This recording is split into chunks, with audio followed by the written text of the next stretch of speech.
Great is thy faithfulness, O God, my Father. There is no shadow of turning with thee. Thou changest not thy compassions, they fail not. As thou hast been thou forever will be. Great is thy faithfulness, O God, my Father. There is no shadow of turning with thee. Thou judgest not thy compassions, they fail not. As thou hast been, thou forever will be. Great is thy faithfulness, great is thy faithfulness. Morning by morning, new mercies I see. All I have needed, thy hand had provided. Great is thy faithfulness, Lord, unto me.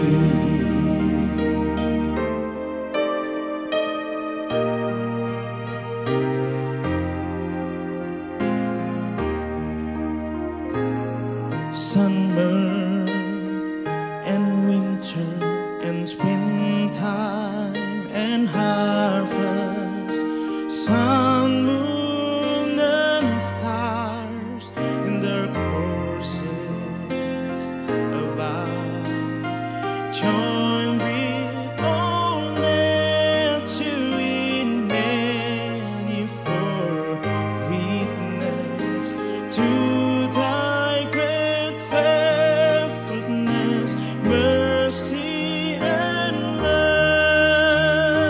Great is thy faithfulness, great is thy faithfulness. Morning by morning, new mercies I see. All I have needed, thy hand hath provided. Great is thy faithfulness, Lord, unto me.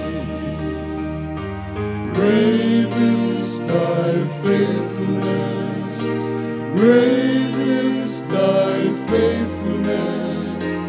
Morning by morning, new mercies I see. All I have needed, thy hand hath provided. Great is thy faithfulness, Lord, unto me. Great is thy faithfulness, great is thy faithfulness. Great is thy faithfulness, Lord, unto me.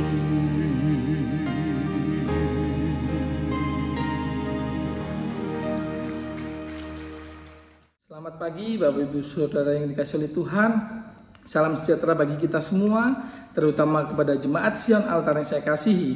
Saya yakin dan percaya kita semua pendengar dimanapun kita berada, kita selalu dalam perlindungan Tuhan dan penyertaan Tuhan. Di pagi ini kita mau memulai hari, kita mau merenungkan sedikit firman Tuhan yang saya berikan judul yaitu Mahakaryanya Tuhan. We are God's masterpiece. Di dalam Efesus 2 ayat yang ke-10, karena kita ini buatan Allah, diciptakan dalam Kristus Yesus untuk melakukan pekerjaan baik yang dipersiapkan Allah sebelumnya. Ia mau supaya kita hidup di dalamnya. Bapak Ibu Saudara yang kasih Tuhan, di dalam terjemahan lain, New Living Translation, ayat di atas berbunyi, "We are God's masterpiece." Mahakaryanya Tuhan. Kita disebut sebagai mahakaryanya Tuhan.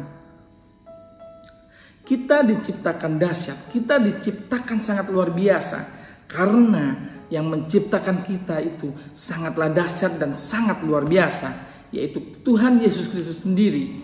Bapak Ibu Saudara yang kasih Tuhan, jika kita kagum, mungkin kita lagi ke puncak ataupun kita lagi jalan-jalan ke pantai, kita kagum dengan keindahan alam semesta. Namun seharusnya Bapak Ibu Saudara yang kasih Tuhan, kita lebih kagum lagi ketika kita bercermin. Kenapa bercermin? Karena kita, Anda dan saya adalah ciptaan Tuhan yang paling luar biasa, ciptaan Tuhan yang paling hebat.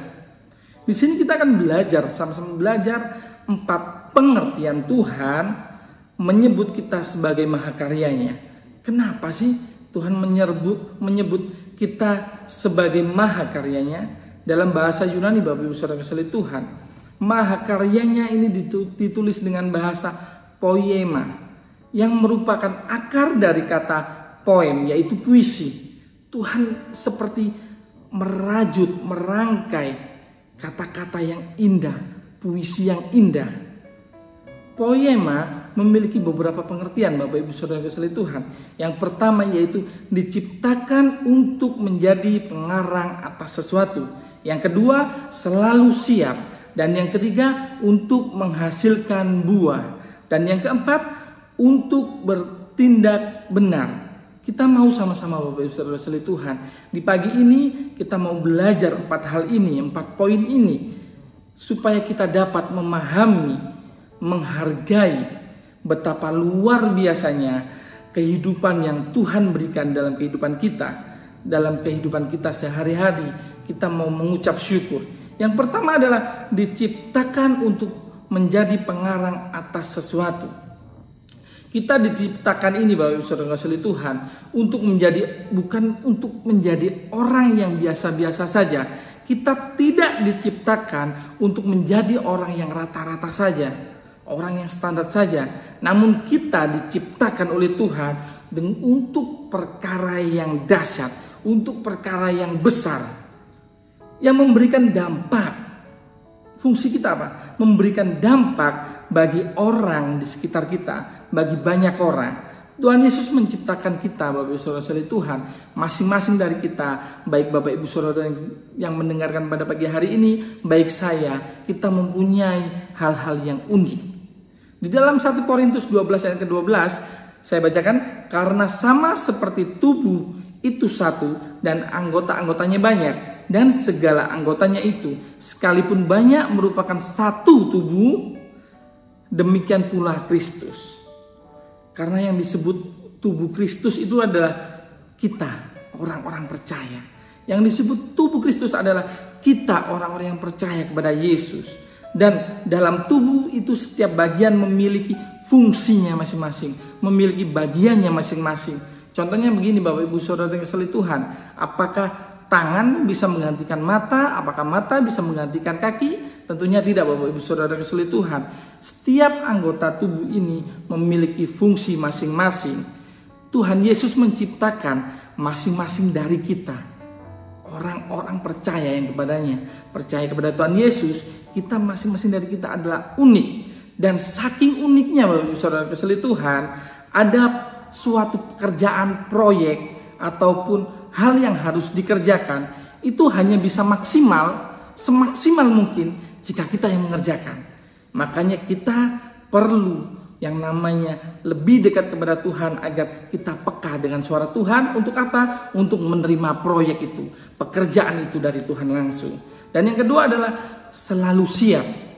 Tuhan memberikan kita Roh Kudus, kuasa kepada kita, Roh Kudus dan kuasa kepada kita, supaya kita menjadi orang-orang yang selalu siap dalam segala keadaan. Kata Paulus di dalam Filipi 4 ayat ke-12 sampai 13, aku tahu apa itu kekurangan dan aku tahu apa itu kelimpahan. Dalam segala hal, perkara tidak ada sesuatu yang merupakan rahasia bagiku, baik dalam hal kenyang maupun dalam hal kelaparan, baik dalam hal berkelimpahan maupun dalam hal berkekurangan. Ayat ke-13, segala perkara dapat kutanggung di dalam Dia yang memberi kekuatan kepadaku. Dianya di sini adalah menunjuk kepada Yesus. Kita bisa kuat jika kita menyerahkan semuanya dalam tangan Tuhan. Kita selalu siap, apapun yang terjadi, kita selalu siap. Di dalam kisah ini, perikop ini, Paulus sambil mengucapkan terima kasih kepada orang-orang di sekitarnya atas bantuan yang dia terima. Namun Paulus tidak lupa mengemukakan atau membicarakan bahwa dalam karyanya, dalam pelayanannya, ia tidak mau bergantung pada siapapun. Apapun yang ia hadapi, ia mau bergantung kepada Tuhan. Apa yang paling utama yang Paulus bilang di dalam perikop ini adalah keuntungan rohani bagi semua orang.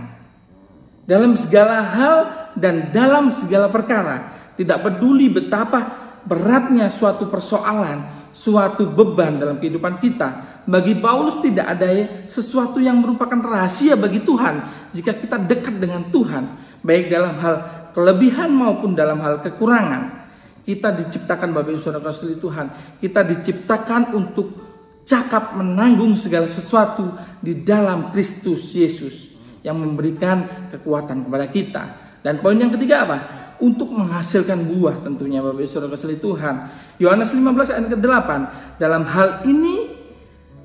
hal inilah Bapakku dipermuliakan, yaitu jika kamu berbuah banyak, dan dengan demikian kamu adalah murid-muridku. Jika kita mau disebut murid, jika kita mau Tuhan senang kepada kita, kita harus berbuah, buah pertobatan, menjangkau banyak jiwa. Tuhan tidak menciptakan kita menjadi orang yang pasif, orang yang diam. Namun melainkan Tuhan ingin kita aktif, Tuhan ingin kita produktif, Tuhan ingin kita berbuah lebat, Tuhan ingin kita menghasilkan buah, sehingga kita dapat memancarkan kasih Yesus melalui kehidupan kita, dapat dinikmati oleh orang-orang di sekitar kita. Paulus juga bilang di dalam Filipi 1 ayat ke-21 sampai 22b, begini firman Tuhan, karena bagiku hidup adalah Kristus dan mati adalah keuntungan, tetapi jika aku harus hidup di dunia ini, itu berarti bagiku bekerja memberi buah. Yaitu Paulus mempunyai semangat yang berlebih-lebih, semangat yang mengapi-ngapi. Kita perlu mencontoh motivasi apinya Paulus.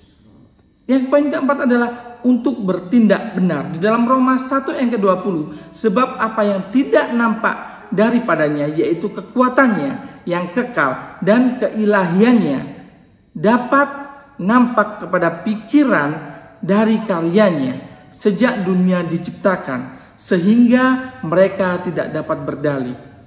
Kita tidak bisa menyembunyikan segala sesuatu di hadapan Tuhan.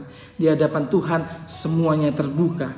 Sebagai mahakaryanya Tuhan, sudah semestinya Bapak Ibu Saudara sekalian Tuhan, kita hidup dalam nilai-nilai yang benar, sesuai dengan perintah firman Tuhan, sesuai dengan pencipta kita. Kita perlu menjadi orang-orang yang militan, memihak pada kebenaran, dan yang memegang teguh nilai-nilai ajaran Kristus, supaya dunia ini dapat diselamatkan, supaya dunia ini dapat melihat Yesus di dalam kehidupan kita. Di dalam Roma 12 ayat yang ke-11, janganlah hendaknya kerajinanmu kendor, biarlah rohmu menyala-nyala dan layanilah Tuhan. Mari Bapak Ibu Saudara kasih Tuhan, kita mau semangat untuk melayani Tuhan, kita mau semangat untuk memberitakan firman Tuhan melalui kehidupan kita. Saya tutup dalam doa. Terima kasih Tuhan, terima kasih untuk firman-Mu pada pagi hari ini. Biarlah firman menjadi rema dalam kehidupan kami. Engkau pakai kami untuk menjadi berkat bagi orang-orang di sekitar kami, baik di dalam pekerjaan kami, di dalam sekolah kami, di dalam perkuliahan kami, di dalam segala bidang. Biarlah kami menjadi alat-Mu, biarlah kami menjadi saksi-Mu Tuhan. Terima kasih, kami mau memulai hari ini, kami alaskan semuanya hanya dalam nama Tuhan Yesus Kristus. Haleluya, amin. Great is thy faithfulness, great is thy faithfulness. Morning by morning, new mercies I see. All I have needed, thy hand hath provided. Great is thy faithfulness, Lord, unto me. Great is thy faithfulness, great is thy faithfulness. Great is thy faithfulness, Lord, unto me.